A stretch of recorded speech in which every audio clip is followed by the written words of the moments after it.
Alors, bonjour tout le monde.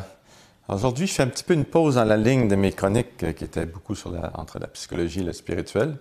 Remarquez qu'on va quand même se promener entre le psychologique et le spirituel, mais je tenais absolument à faire un commentaire sur Haïti, sur le séisme, sur le cataclysme d'Haïti. Et c'est une chronique que j'ai intitulée Le décalage.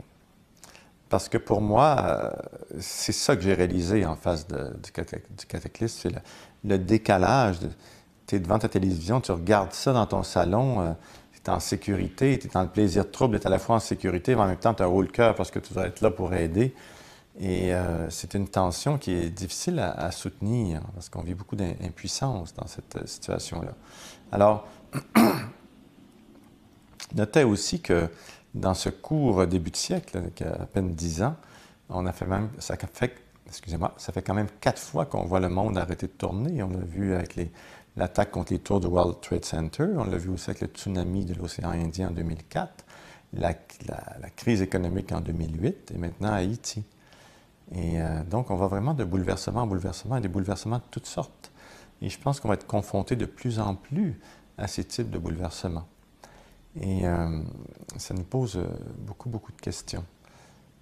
Et moi, je me rappelle que le lendemain du séisme d'Haïti, donc il y a quelques semaines, il est arrivé pour moi que j'étais dans mon auto et j'écoutais la radio à Christiane Charette et c'est Jean-François Lisée qui était là pour parler des conférences du Cérium et qui avait invité un économiste. On devait parler ce matin-là de la dette du Canada. On est le lendemain du séisme.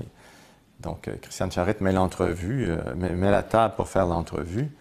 Et ça commence, mais dès la première question, l'économiste dit ça va être impossible de faire l'entrevue. Il dit moi, j'ai le cœur et la tête complètement à Haïti. Et Jean-François Lisée dit la même chose, puis Christiane Charette pousse un soupir de soulagement en disant ben, parlons d'Haïti, parce qu'on ne pouvait pas ne pas en parler. Et le sujet de la dette, on en parlera plus tard. Et ce que j'ai trouvé extraordinaire, c'est que même notre dette nationale, qui est quand même importante, c'était devenu un sujet superficiel par rapport à ce qui est en train de se passer là. Et je trouvais que tous les jours, pour moi, en tout cas tous les jours qui ont suivi, avaient exactement cette saveur-là. Je trouvais que tout le superficiel devenait loufoque. Et je trouvais que toutes nos petites misères, comparées à ce qui arrivait à Haïti, c'était plus tangible, ça n'avait plus de sens en réalité. Et ça, je trouve, c'est un des premiers enseignements de la crise. Il y en a d'autres que des journalistes nous ont rapporté, bien sûr. Je me rappelle d'un journaliste de Radio-Canada qui disait à une de mes amies, écoute, il revenait de mission d'une semaine ou 10 jours en Haïti, et il expliquait que pour lui, le pire, c'était la fin de la journée. Parce qu'après avoir témoigné du malheur ambiant toute la journée, lui, il s'en allait au restaurant pour prendre une bière et manger du poisson. Il rentrait à l'hôtel pour prendre une douche chaude. Et là, lui aussi, était placé dans un décalage terrible. Puis il disait, le pire là-dedans, c'est qu'en même temps, il dit, c'est pas une mauvaise idée d'aller au restaurant, parce que ça fait tourner l'économie, il faut absolument que ça reprenne, et que ce qui est resté debout continue à vivre. Et là, tu mesures tous les dilemmes, mais lui, il est collé là quand il fait ça, mais nous, on est collés chez nous avec notre bière puis notre poisson aussi. Et c'est le même monde, là, et moi, je trouve que c'est la proximité. Et c'est tout à coup, Haïti réduit le monde. On devient vraiment un village global. Tout à coup, ça nous réunit au sein d'une proximité incroyable où on réalise vraiment le décalage aussi entre le monde des nantis que l'on est, des privilégiés qui ont accès à de la nourriture, à des abris, et le monde des gens qui ont beaucoup moins, pour qui c'est plus difficile de s'en sortir quand il arrive des cataclysmes. Le monde aussi, le décalage entre un État bien organisé, quoi qu'on peut en dire au Québec et au Canada, et un État qui est désorganisé, qui a des difficultés à prendre en main les catastrophes. Un autre élément que je voudrais amener aussi, qui touche plus l'aspect psychospirituel, c'est un autre journaliste de Radio-Canada qui, lui, revenait de 3 semaines en Haïti, et à qui on demande de commenter, et qui dit... il est en colère, en fait. Il expliquait que ce qu'il avait vu de pire, c'était que les ONG, liées à des dénominations religieuses, des confessions religieuses, enseignaient aux enfants de la rue, sur la rue, que la catastrophe était venue à Haïti à cause des fautes et des péchés d'Haïti. Là, tu te dis, waouh, là, on est vraiment... Je comprenais sa colère, c'est pitoyable comme histoire. De renfoncer les gens, une petite couche de plus, culpabilité, celle-là, religieux, c'est le bon Dieu qui vient de te punir. Et ça me faisait penser à ce que j'ai connu comme thérapeute dans mon cabinet, alors qu'on disait aux gens qui attrapaient, les homosexuels qui attrapaient le sida, que c'est une punition du bon Dieu. Et là, tu te dis, franchement, c'est un peu fort. Et par contre, moi, ce que je voudrais dire, commenter par rapport à ça, c'est que c'était une punition du bon Dieu. Elle a permis à plusieurs pères et à plusieurs fils de se retrouver, malheureusement, au chevet d'un homme qui est en train de mourir, de leur propre famille, pour se réconcilier. Et à ce niveau-là, on pourrait dire que c'est un peu ça qui se passe aussi avec Haïti. Je veux dire, puisque c'est là, puisque c'est arrivé, je pense que la leçon de l'histoire, c'est qu'au moins puisse l'utiliser, c'est peut-être pas le bon mot, mais pour exprimer la fraternité humaine.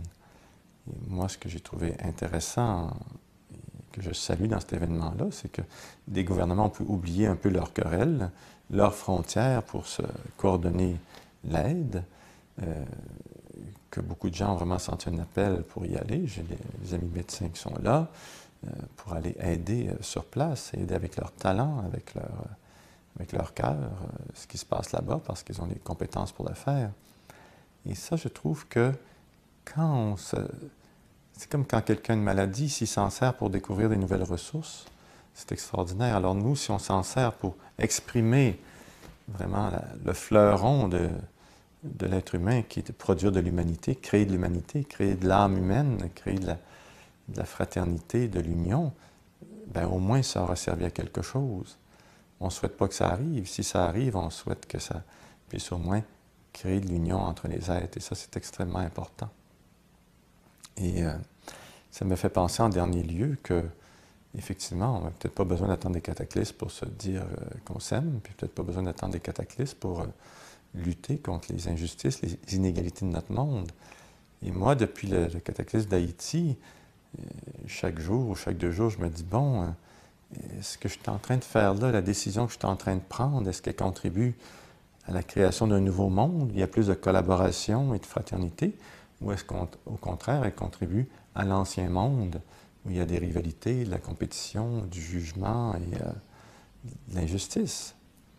Et je trouve que ça, c'est des questions, je pense que ma façon à moi de répondre à Haïti, c'est de me poser cette question-là par rapport aux choix que je fais dans ma vie. Est-ce que, non seulement les questions est-ce que je pollue, mais est-ce que c'est vrai que je choisis la paix? Est-ce que c'est vrai que je choisis la paix dans toutes mes relations? Est-ce que c'est vrai que je choisis toujours la collaboration plutôt que la division? Est-ce que c'est vrai que j'aime mieux la paix que la guerre? Parce que des fois, ça me fait plaisir aussi d'être un petit peu guerrier, puis de guerroyer, ou d'être froid avec quelqu'un pour lui montrer mon pouvoir, et toutes ces petites réactions d'orgueil-là. Moi, je trouve que notre façon de répondre à Haïti, c'est de créer de la fraternité humaine, mais aussi de la fraternité avec soi-même et de se dire, bon, comment est-ce que je mène ma vie? Et est-ce que moi, j'ai besoin d'avoir un désastre intérieur avant de réaliser que je dois arrêter de nourrir l'ancien monde pour contribuer au nouveau monde, c'est-à-dire non seulement à la recréation de notre planète, mais la recréation de soi-même. Merci beaucoup.